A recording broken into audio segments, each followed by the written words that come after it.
wanted to tell you something about the war when I was 19. I went in March of 1943. I was drafted.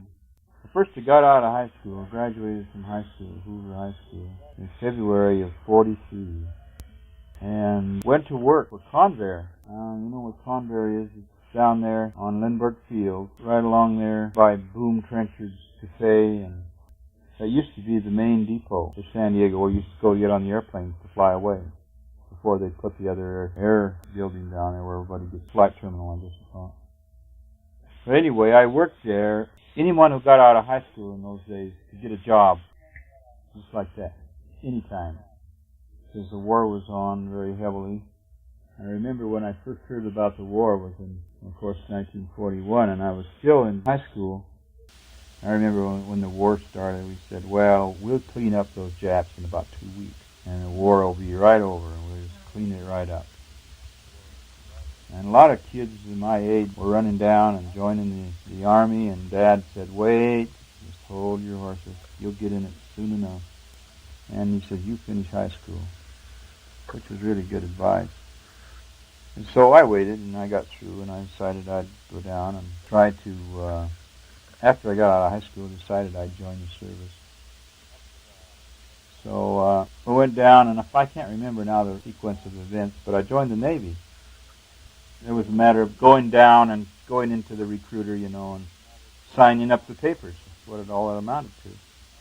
Everybody was doing it, so I joined the Navy. And I was supposed to report on Thursday, I guess it was. In the meantime, I'd gone to work for Convair, and I was carrying parts on this little flatbed truck. And it was electric, and you stood up on it on the front. And as you stood on it, you kind of push on a lever that give you the gas, and you go faster and faster. Well, there was a lever. You pull it up, and it turned to the right, and you pull the lever down, and you turn to the left. But I could never remember which. Anyway, I'd go along sailing down through there, and they were building B-24s in San Diego then, and I wouldn't forget and turn the wrong direction and run into the wall and make a big racket, and everybody'd stop and turn around and look, and you'd feel like you're about this high. Anyway, I only worked there for 2 whole weeks. That's all the time I had there. I joined this Navy, and I was supposed to report in on Thursday morning to go to boot camp. And Wednesday night they called me at the house and said, we're sorry, but you can't come in the Navy.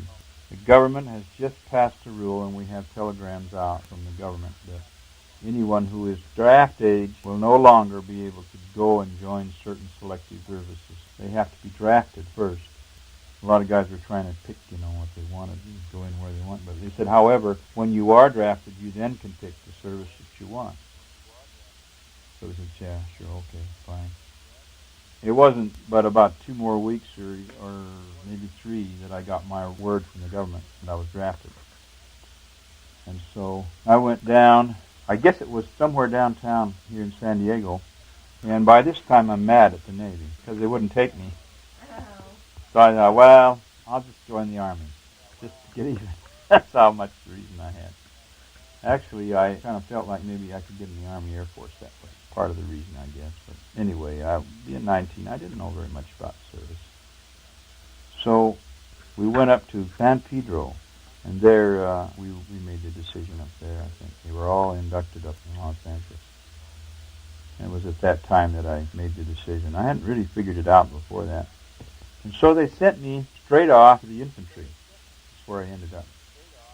In the 97th Infantry, which is a foot soldier that carries a gun and a knapsack and a rifle with a bayonet on it.